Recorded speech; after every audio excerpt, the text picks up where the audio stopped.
Hello everyone, and welcome to another episode of the Daily Gwei Refuel, where I recap the latest news in the Ethereum ecosystem. I'm your host, Anthony Sassano, and today is the 23rd of March, 2021. Alright guys, let's get into it. So, just a quick shout out here, I put this out on Twitter just before, but basically, if you haven't visited the ethereum.org website lately, I highly recommend that you do. There is so many resources and so much information on that website now, it's actually incredible, and it's a beautifully designed website too. I mean, I can open it up here to give you guys a bit of an overview, right, a bit of a teaser. I mean, I think I've shown it on the refuel before, basically, but you know, the website's also available in a bunch of different languages. You can see here, it's not just English, you know, it's basic, I think, native translations for these languages and all these sorts of things. And then, yeah, I mean, there's so much info. You can click learn up here and learn about basically anything. And it's not just, you know, kind of like your standard info. They've actually got like a ton of stuff in here, especially geared at kind of like newbies as well, and kind of like lets you click through to exploring DeFi apps if you're in the DeFi section and stuff like that. I mean, this is awesome, right? I mean, it's absolutely incredible. And you know, if you haven't been on it lately, you definitely should. And on that note, actually, it's funny because there's a bit of history here with Ethereum.org. I think up until recently, this is only a recent thing, maybe the last couple years or so that the redesign kind of happened. But up until then, the Ethereum.org website was still kind of like what it was from 2014, I think. So it didn't get updated for quite a while.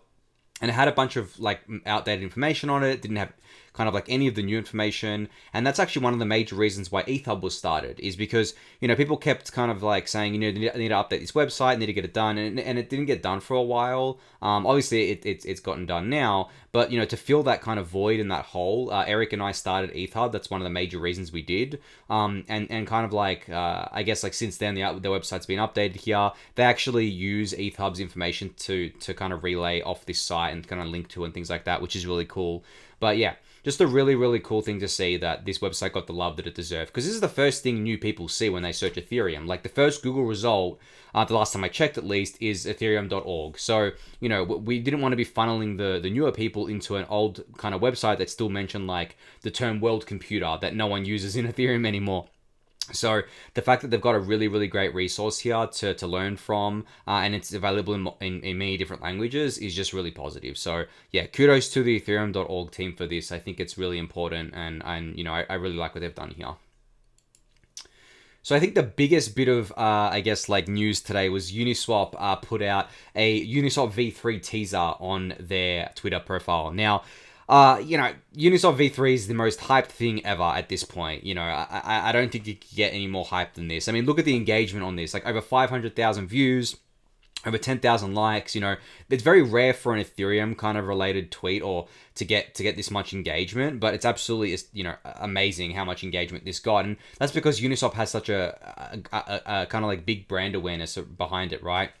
You know, everyone knows it, especially because the Uni airdrop is basically some of the best airdrops ever in the Ethereum ecosystem, because so many people got it. But basically, they did this whole video and teased V3, which was quite cool. I mean, at this point, it's like, are they just going to release it this week? Because if they're releasing this today, or yesterday, sorry, which was Monday, you know, can we expect them to release V3 this week? They also had like, I mean, you can see it here in the video. There's a teaser, and they teased some logos here. The pig is actually teasing Unipig, which is a layer 2 demo they did a couple years ago with Optimism. So they're teasing that. There's a red fox here, which I assume is MetaMask. And there's another logo here, which is actually for Cybele.org, which is like a governance related website. So, and then at the end, they spell like V3 out in the stars and stuff. I'm sure you all saw this teaser.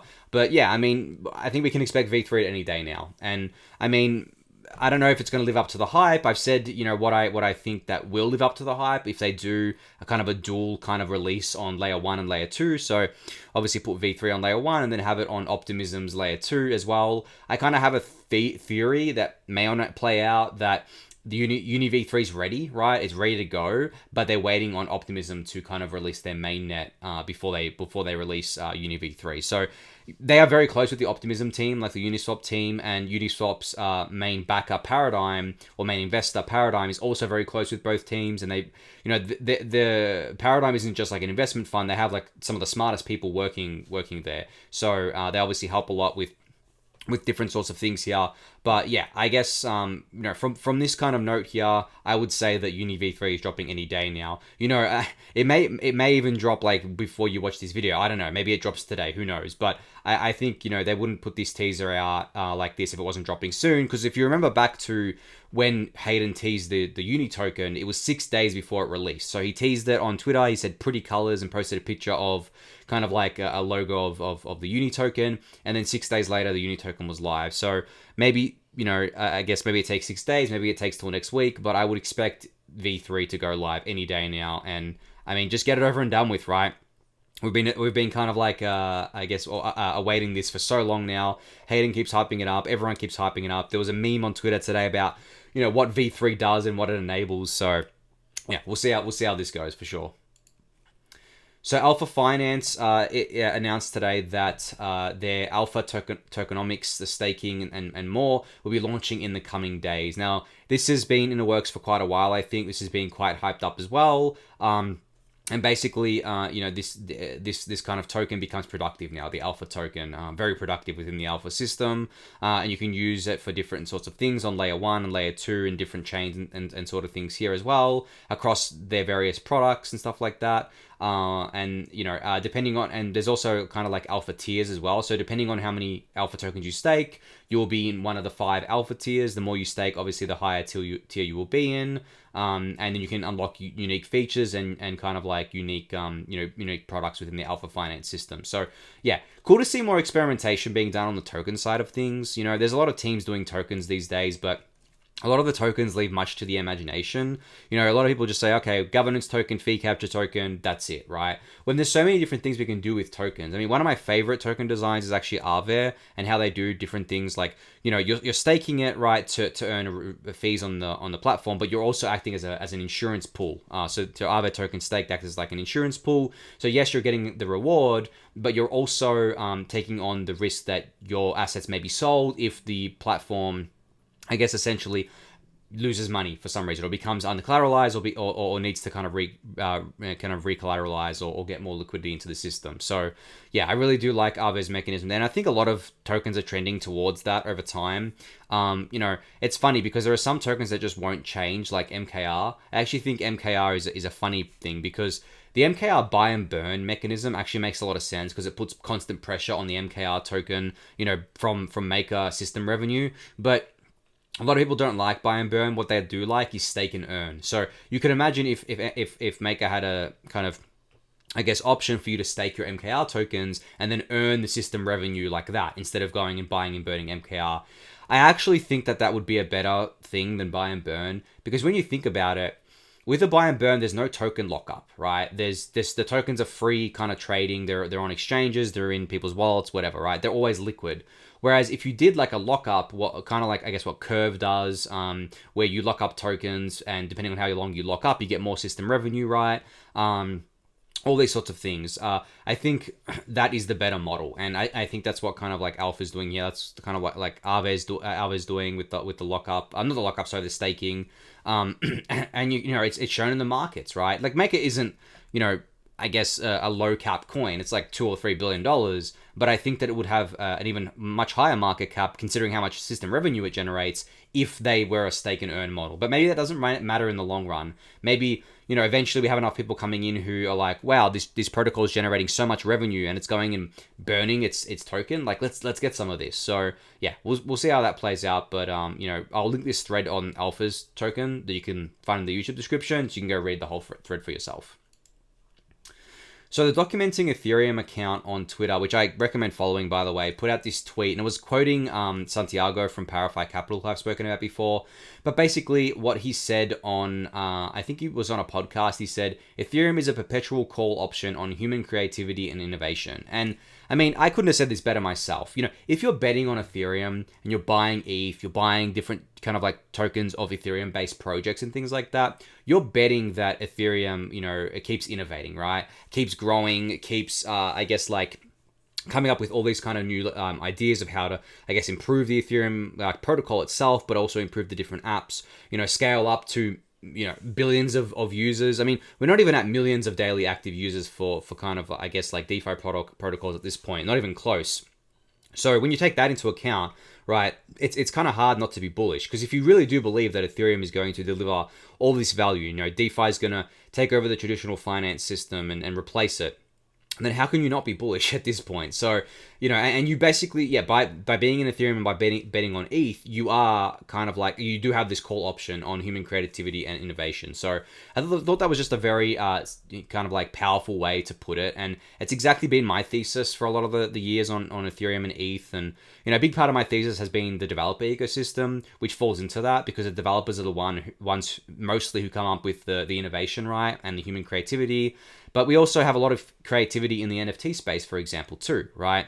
So, I think just betting on all of that happening on Ethereum is a good bet to make, and you won't regret it, I think, at the end of the day. I know I don't.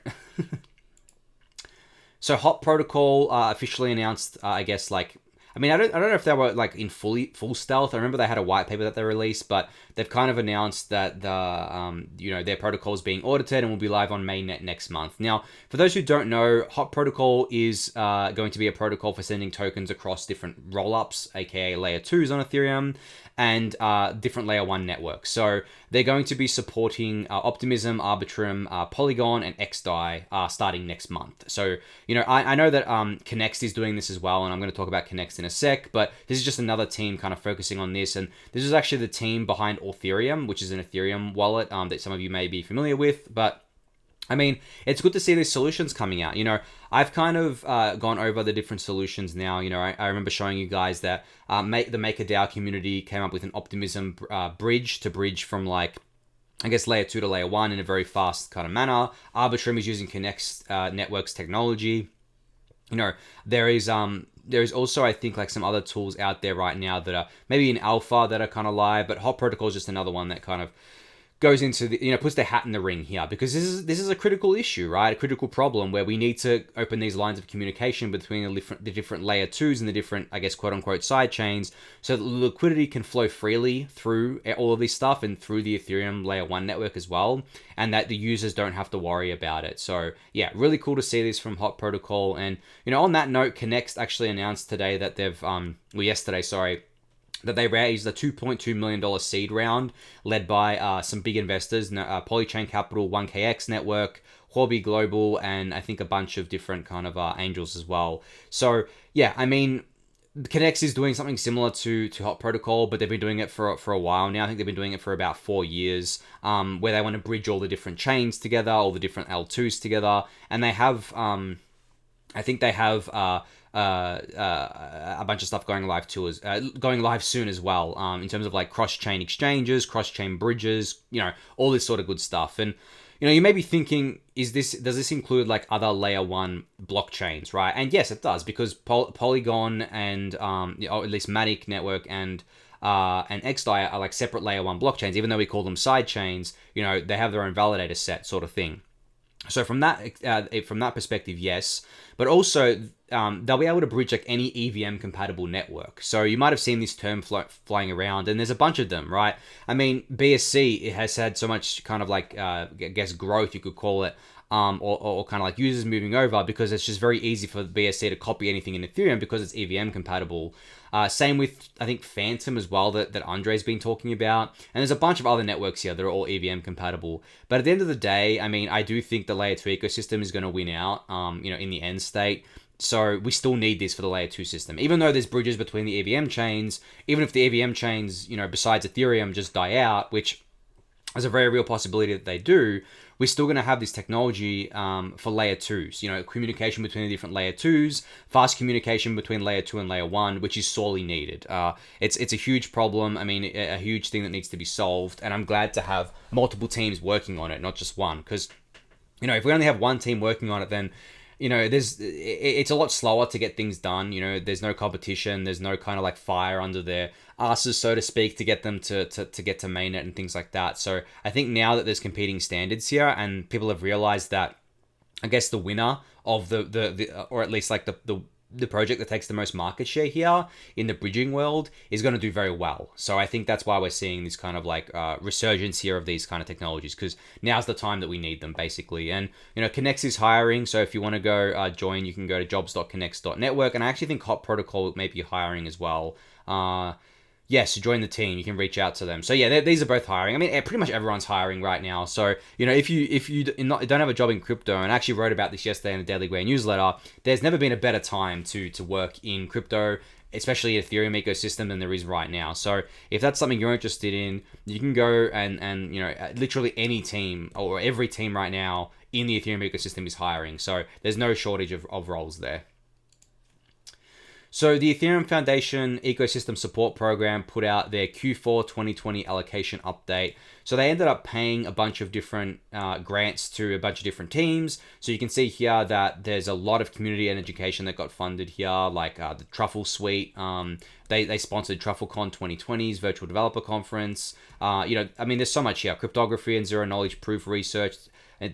Look at it. Look at this list, right? There's just so many people that got funded from the Ethereum Foundation, which is really cool, including ETH 1.x work and Ethereum 2.0 work, and kind of like developer experience and tooling. So yeah, really cool to see this. Obviously, this will be linked in the description. You can go check it out and see kind of like what teams got what and see, what it's all about. Because I think, these grants are all well and good, but you want to, I'm sure that the support program knows what they're doing and knows who they're giving the grants to and everything. And they've been doing this for quite a while now, but it's always good to kind of like, I guess, go through and see kind of like who's been given the money. And like the total given away was over $4 million.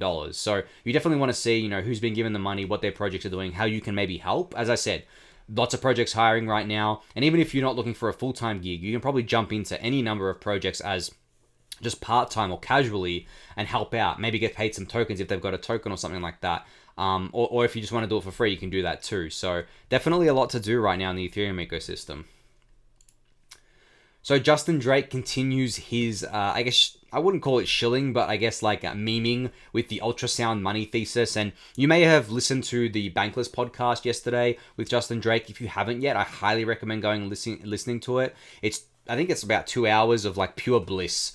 Pure Ethereum bullishness, pure ETH bullishness around this ultrasound money thesis. Now, I've explained it before. It's basically the thesis that ETH supply is going to become deflationary due to the fee burn. And what Justin Drake is doing here with this chart is he's basically mapping out kind of like the ETH per day that would be burned with EIP 1559 and kind of like what sound barriers we're going to be breaking. And these are kind of a little bit arbitrary, I think, but he's put them on this chart where he says we've already broken Ultra Mark 1 and then Ultra Mark 2 we've done as well, and then we're on to Ultra Mark 3. And Ultra Mark 2 basically means burning over 6,000 ETH per day if EIP 155 is implemented, which it will be soon, of course.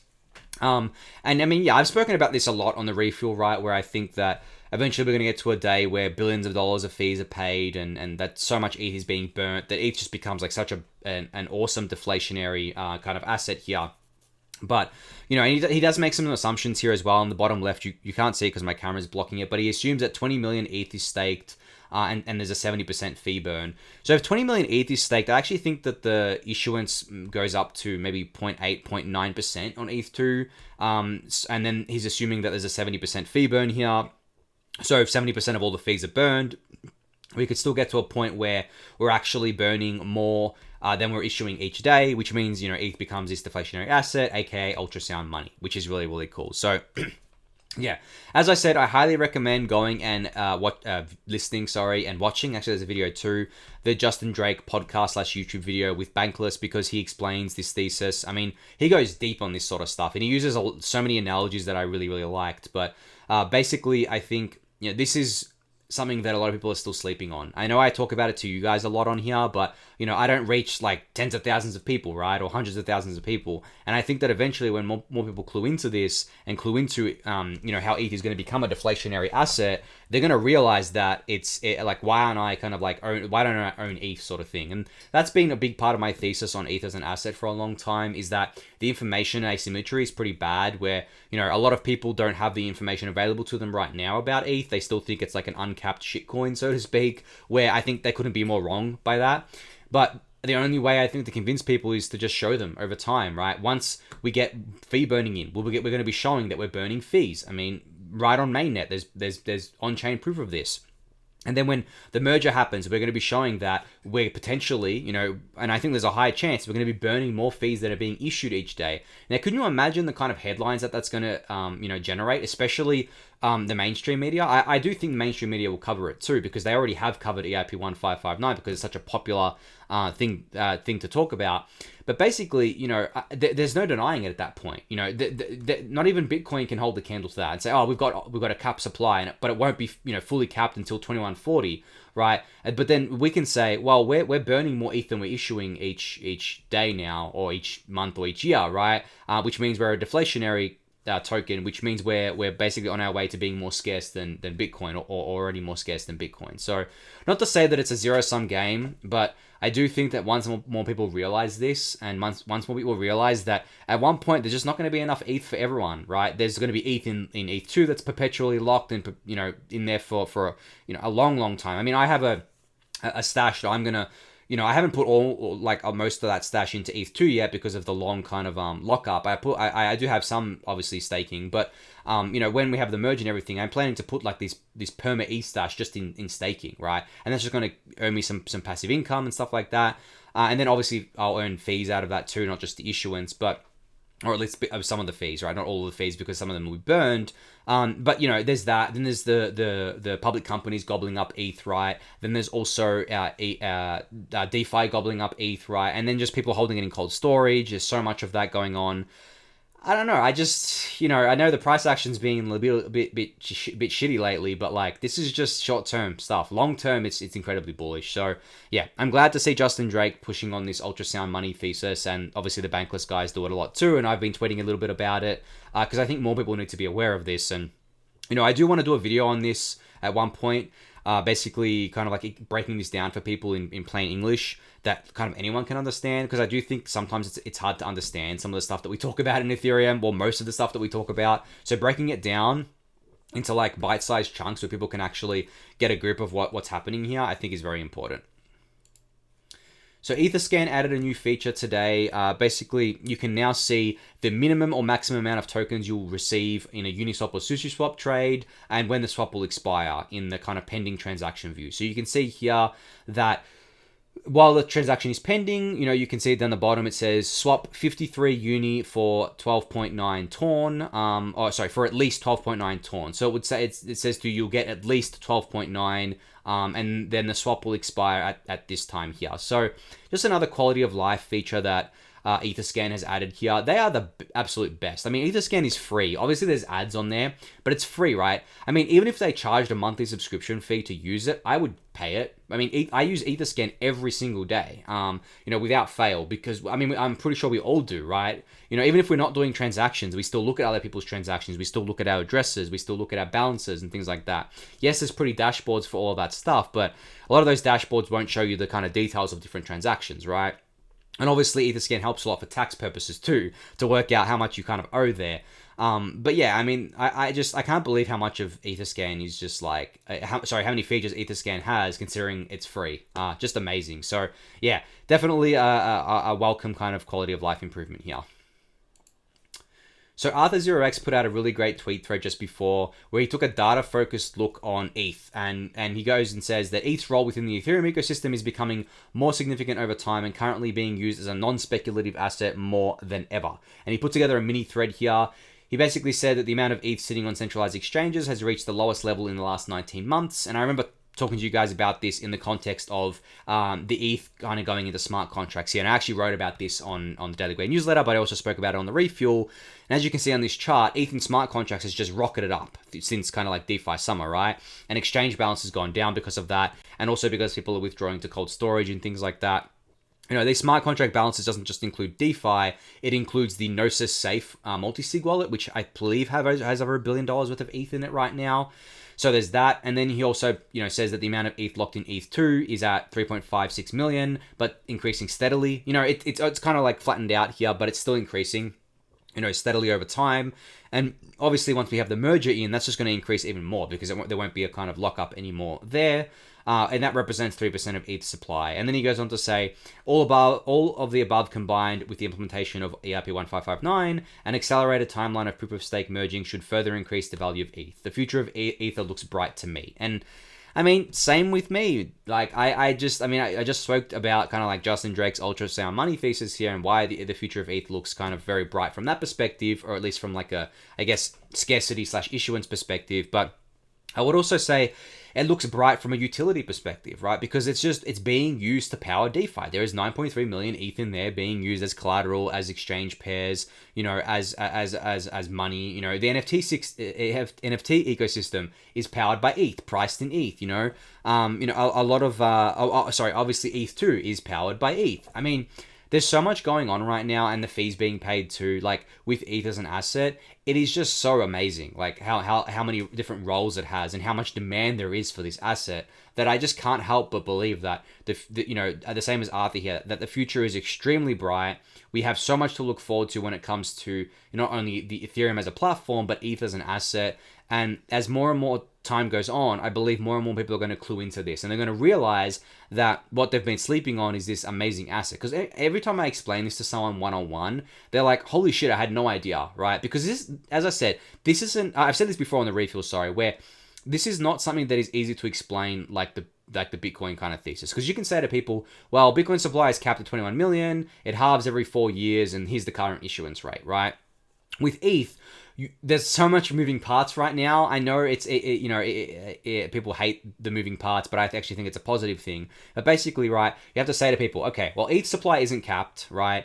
ETH supply will never be capped. Its current issuance is 4% on proof of work. But then when we move into proof of stake, it'll be under 1%. And then we have this thing called EIP 1559 that's coming in, that's going to burn ETH. And then eventually, we're going to burn more ETH than is being issued when the merger happens with ETH2. And then, we're going to get to a point where ETH's deflationary. And then all of that, they're just like, okay, especially if they're newer to the ecosystem, they're going to be like, okay, well, explain all of those steps to me again. Because each one of those steps requires a full explanation. But if you have people that are already in the ecosystem and have at least surface level knowledge of this, they do kind of get it straight away from my experience, which I think is really important. And that's why I kind of keep bringing it up on the refuel too, because I know there's a lot of you guys who may be newer to the ecosystem that are watching, or may not know about this kind of, I guess, monetary policy plan for ETH in the future. And I think it's important to keep you all informed. So yeah, great thread from Arthur here. And if you're not following him on Twitter yet, you're missing out. He does a lot of great threads. And I've said it before, but he's one of my favorite investors in this space. He takes a very, very long-term look on things. He has great ways of looking at different kind of DeFi tokens and things like that. So yeah, you're missing out if you're not following him. But I assume most of you would be following him at this point. So yeah. Alright everyone, that's it for today. Thank you again for listening and watching. Be sure to subscribe to that channel if you haven't yet. Give that video a thumbs up, join the Discord channel, subscribe to the newsletter, and I'll catch you all tomorrow. Thanks everyone.